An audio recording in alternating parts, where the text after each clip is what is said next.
Senior सहाफ़ी और तज़ियाकार सलीम साफ़ी के मुताबिक अमेरिका ईरान और कुछ दीगर ममालिक को अपना नंबर 1 दुश्मन करार दे रहा है, लेकिन अगर गौर से देखा जाए तो इसका नंबर 1 दुश्मन इसका नंबर 1 लाडला यानी इसराइल साबित हुआ है। इसी इसराइल के वज़ीर आज़म नेतन्याहू ने अमेरिका को ईरान जंग पर आमादा किया और जिसने अमेरिका को कहीं का ना छोड़ा। इसमें कोई शक नहीं कि ईरान को भी गैर मामूली नुकसान उठाना पड़ा है, लेकिन अभी जंग के खात्मे से कबल कई महाजों पर अमेरिका को भी गैर मामूली नुकसान उठाना पड़ा है। पहला नुकसान तो इसे ये उठाना पड़ा है कि इसकी इखलाकी साख बुरी तरह मुतासर हुई। इस जंग के लिए ना तो अक़वाम मुत्तहिदा की सिक्योरिटी काउंसिल की इजाज़त ली गई और ना नेटो वगैरह की। फिर जिस तरह इब्तिदा में जंगी उसूलों की खिलाफ वर्जी करते हुए ईरान के supreme leader Ayatollah Ali Khamenei को शहीद किया गया, या जिस तरह स्कूल की 150 बच्चियों को लुक़्मा अजल बना दिया गया, इससे अमेरिका की अखलाकी साख बहुत मुतासिर हुई। माजी में अमेरिका इंसानी हुकूक की पामाली की बुनियाद पर दीगर ममालिक को ब्लैकमेल करता रहा, लेकिन सवाल यह है कि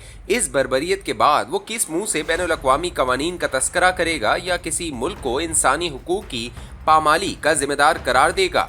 अमेरिका को दूसरा नुकसान ये पहुंचा कि वो नेटो की हिमायत से महरूम हो गया। साथ न देने पर गुस्से में आकर डोनाल्ड ट्रंप ने नेटो के खिलाफ जो बयानात दिए, इसके बाद अब मुस्तकबिल में नेटो और अमेरिका की बात बनती नजर नहीं आती। इसमें दो राय नहीं कि नेटो में ज्यादा हिस्सा अमेरिका का था, लेकिन ये भी हकीकत है कि नेटो को ज्यादा इस्तेमाल भी अमेरिका ने किया। अमेरिका के मुकाबले में छोटे सही, लेकिन नेटो में दर्जनों ममालिक शामिल हैं और इनके इत्तेहाद से अमेरिका जो कुछ भी चाहता इसका वजन बढ़ जाता। एक बड़ा नुकसान अमेरिका को यह हुआ कि इसके नाकाबिले शिकस्त सुपर पावर होने का भरम टूट गया।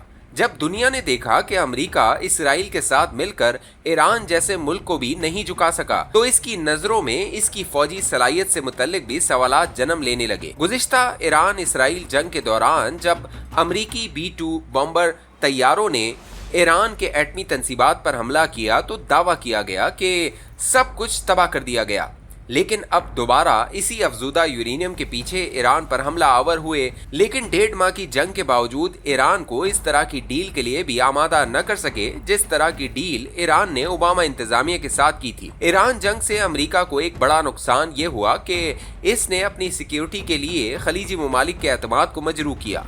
सऊदी अरब, ओमान, UAE, कतर, बहरीन और कुवैत ने इस उम्मीद पर अपने मुल्कों में अमेरिका को अड्डे दिए थे कि किसी बैरूनी खतरे की सूरत में अमेरिका इनका दिफा करेगा, लेकिन मामला उलट साबित हुआ। ईरान ने इस बुनियाद पर इन ममालिक को निशाना बनाना शुरू किया कि उन्होंने अमेरिका को अड्डे क्यों दिए हुए हैं। फिर ईरान इन पर मिसाइल और ड्रोन बरसाता रहा और अमेरिका तमाशा देखता रहा। अमेरिका ये कह सकता है कि इसके फराहम करदा दिफाई निज़ाम की वजह से इन ममालिक का नुकसान कम हुआ, लेकिन बहरहाल इनके यहाँ जंग की मुसीबत भी अमेरिका और इसराइल की वजह से आई, जबकि ये दिफाई सामान इन ममालिक ने अमेरिका को पैसे देकर खरीदा है। इन वजूहात की बिना पर अब खलीजी ममालिक अपने दिफा के लिए मुश्किल से अमेरिका पर तकिया करेंगे और ला महाला वो इस मकसद के लिए दीगर ममालिक से रिजू करेंगे। अगरचे सऊदी अरब ने ईरान जंग से कबल भी अमेरिका पर जोर दिया था कि वो ईरान पर हमला न करे, लेकिन अब मगरिबी मीडिया रिपोर्ट कर रहा है कि प्रोजेक्ट फ्रीडम, जिसके तहत अमेरिका ने दावा किया था कि वो समंदरी जहाज़ों को अपनी सिक्योरिटी में आबनाए हुर्मस पार कराएगा, और इस मंसूबे पर अमल दरामद की सूरत में जंग बंदी के खात्मे का इम्कान था।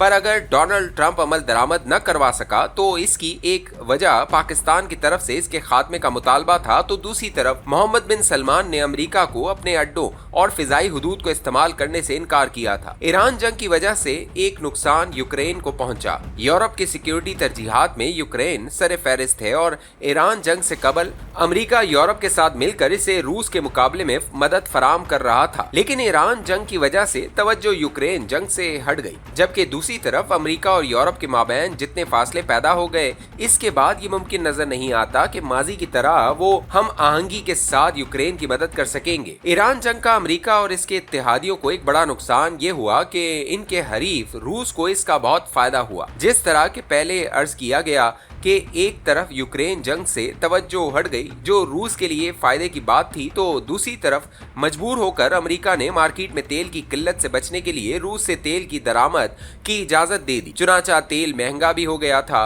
इसलिए रूस ने तेल बेच कर खूब पैसे कमाए। ईरान जंग का पूरी दुनिया की मईशत को बड़ा नुकसान पहुंचा। यूरोप और एशिया ममालिक में तेल की कीमतें बढ़ जाने की वजह से महंगाई के सैलाब आए। अमेरिका चूंकि तेल में खुद कफील है और अब इसने वेनेजुएला के तेल पर भी कब्जा कर लिया है, इसलिए वहां एशिया और यूरोप जितना फर्क नहीं पड़ा, लेकिन फिर भी वहां महंगाई की शरह में इजाफा हुआ। कोरोना के बाद इस बड़े पैमाने पर होने वाली कसाद बाजारी के लिए पूरी दुनिया ट्रंप को जिम्मेदार करार दे रही है। ये तो वो नुकसानात थे जो दुनिया और अमेरिका को ईरान जंग के नतीजे में पहुंचे, लेकिन हकीकत यह है कि खुद ट्रंप की जात को बहुत नुकसान पहुंचा। उन्होंने जो बयानात दिए और जो ट्वीट्स किए, इनकी वजह से वो एक गैर संजीदा, झूठे, सफाक और मस्खरे के तौर पर मशहूर हुए। ये जंग शुरू दिन से मकबूल जंग नहीं थी, जबकि ट्रंप ने कांग्रेस से भी मंजूरी नहीं ली थी, लेकिन वक्त गुजरने के साथ साथ वो मजीद गैर मकबूल होती गई और इसकी वजह से डोनाल्ड ट्रंप की मकबूलियत भी बुरी तरह मुतासिर हुई।